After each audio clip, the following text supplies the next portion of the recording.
بسم اللہ الرحمن الرحیم۔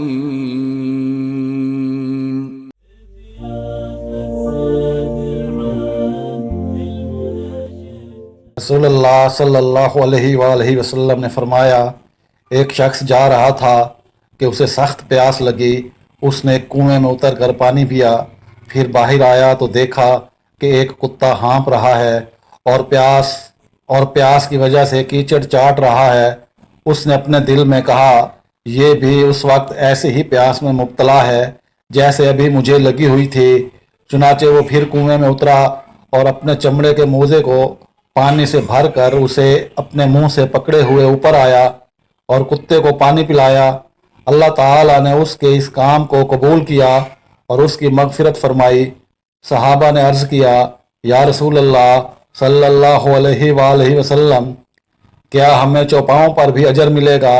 آپ صلی اللہ علیہ وآلہ وسلم نے فرمایا، ہر جاندار میں ثواب ہے۔ صحیح بخاری حدیث نمبر 2363۔ رسول اللہ صلی اللہ علیہ وآلہ وسلم نے فرمایا، اس ذات کی قسم جس کے ہاتھ میں میری جان ہے، میں قیامت کے دن اپنے حوض سے کچھ لوگوں کو اس طرح ہانک دوں گا جیسے اجنبی اونٹ حوض سے ہانک دیے جاتے ہیں۔ صحیح بخاری حدیث نمبر 2367۔ رسول اللہ صلی اللہ علیہ وآلہ وسلم نے بنی اسرائیل کے ایک شخص کا ذکر فرمایا کہ انہوں نے بنی اسرائیل کے ایک دوسرے آدمی سے 1000 دینار قرض مانگے۔ انہوں نے کہا کہ پہلے ایسے گواہ لا جن کی گواہی پر مجھے اعتبار ہو۔ قرض مانگنے والا بولا کہ گواہ تو بس اللہ ہی کافی ہے۔ پھر انہوں نے کہا، اچھا کوئی ضامن لا۔ قرض مانگنے والا بولا کہ ضامن بھی اللہ ہی کافی ہے۔ انہوں نے کہا کہ تو نے سچی بات کہی۔ چنانچہ اس نے ایک مقررہ مدت کے لیے اس کو قرض دے دیا۔ یہ صاحب قرض لے کر دریائی سفر پر روانہ ہوئے اور پھر اپنی ضرورت پوری کر کے کسی سواری یعنی کشتی وغیرہ کی تلاش کی تاکہ اس سے دریا پار کر کے اس مقررہ مدت تک قرض دینے والے کے پاس پہنچ سکے جو اس سے طے پائی تھی اور اس کا قرض ادا کر دے، لیکن کوئی سواری نہیں ملی۔ آخر اس نے ایک لکڑی لی اور اس میں سوراخ کیا، پھر 1000 دینار اور ایک اس مضمون کا خط کہ اس کی طرف سے قرض دینے والے کی طرف یہ دینار بھیجے جا رہے ہیں، اور اس کا منہ بند کر دیا اور اسے دریا پر لے آئے۔ پھر کہا، اے اللہ، تو خوب جانتا ہے کہ میں نے فلاں شخص سے 1000 دینار قرض لیے تھے۔ اس نے مجھ سے ضامن مانگا تو میں نے یہ کہہ دیا تھا کہ میرا ضامن اللہ تعالیٰ کافی ہے، اور وہ بھی تجھ پر راضی ہوا۔ اس نے مجھ سے گواہ مانگا تو اس کا بھی جواب میں نے یہی دیا کہ اللہ پاک گواہ کافی ہے، تو وہ مجھ پر راضی ہو گیا۔ اور تو جانتا ہے کہ میں نے بہت کوشش کی کہ کوئی سواری ملے جس کے ذریعے میں اس کا قرض اس تک مدت مقررہ میں پہنچا سکوں، لیکن مجھے اس میں کامیابی نہیں ہوئی۔ اس لیے اب میں اس کو تیرے ہی حوالے کرتا ہوں کہ تو اس تک پہنچا دے۔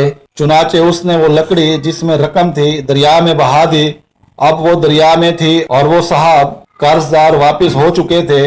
اگرچہ فکر اب بھی یہی تھا کہ کسی طرح کوئی جہاز ملے جس کے ذریعے وہ اپنے شہر میں جا سکیں۔ دوسری طرف وہ صاحب جنہوں نے قرض دیا تھا اسی تلاش میں بندرگاہ آئے کہ ممکن ہے کوئی جہاز ان کا مال لے کر آیا ہو، لیکن وہاں انہیں ایک لکڑی ملی، وہی جس میں مال تھا۔